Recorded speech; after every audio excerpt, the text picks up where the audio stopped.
AD360 BR, Ágora Digital. O assunto é a história da tirania.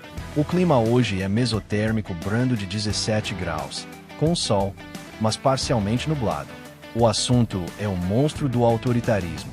Didaticamente, é possível e necessário tratar esse tema com método histórico, dados verificáveis e linguagem comparativa, evitando propaganda e mitologia política.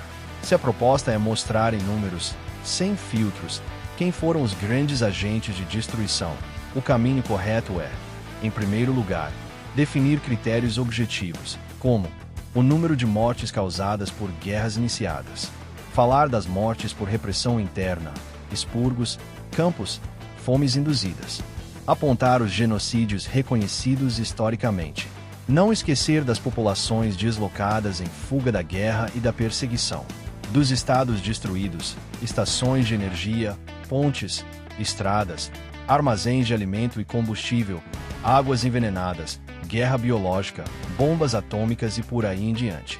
Finalmente, vamos analisar, friamente, sem posição ideológico-política e partidária, por blocos e regimes, não por rótulos ideológicos, os resultados do avanço do extremismo no mundo em toda a história, de forma documentada, verificada por dados acessíveis.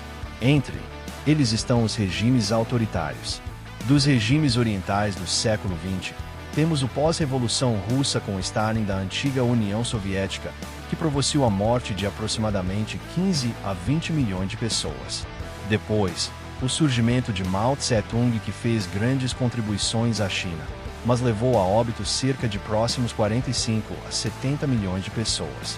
Pol Pot do Camboja, com seu autoritarismo, destruiu de, aproximadamente, 1,7 a 2 milhões de pessoas, o que representou um quarto da população.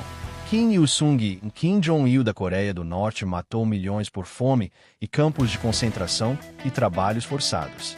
Agora, os regimes autoritários ocidentais não ficam para trás. São os novos imperialismos do colonialismo europeu que avançou sobre a África, a Ásia e as Américas. O resultado é a extinção de povos como os Incas e os Maias, de dezenas ou centenas de indígenas ao longo de séculos. Hitler, na Alemanha, exterminou aproximadamente 17 milhões de pessoas num genocídio direto, além de 60 milhões na Segunda Guerra Mundial que liderou. Já o fascismo italiano de Mussolini e o japonês destroçaram milhões de vidas tanto na África como na Ásia.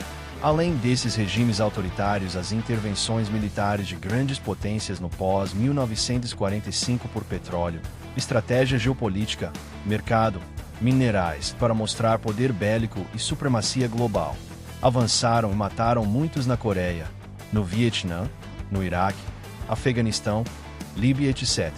Deixaram os Estados Unidos milhões de mortos diretos e indiretos nessas localidades.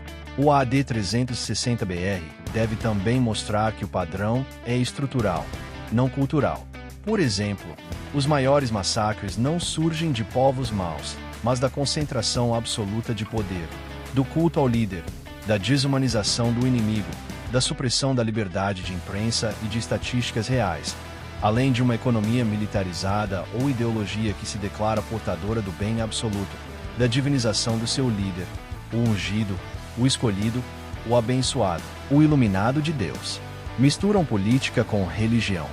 Isso valeu tanto para nazismo, stalinismo, maoísmo, imperialismos coloniais, ditaduras militares, teocracias políticas, totalitarismos tecnológicos emergentes. Por isso, fique de olho. Busque conhecer a história dos seus líderes, suas ideias, seus comportamentos. O mais perigoso é aquele que não dialoga e que busca se apresentar como o grande líder e que enaltece os vilões e ditadores da história. Fuja desses. AD360BR. Bom dia.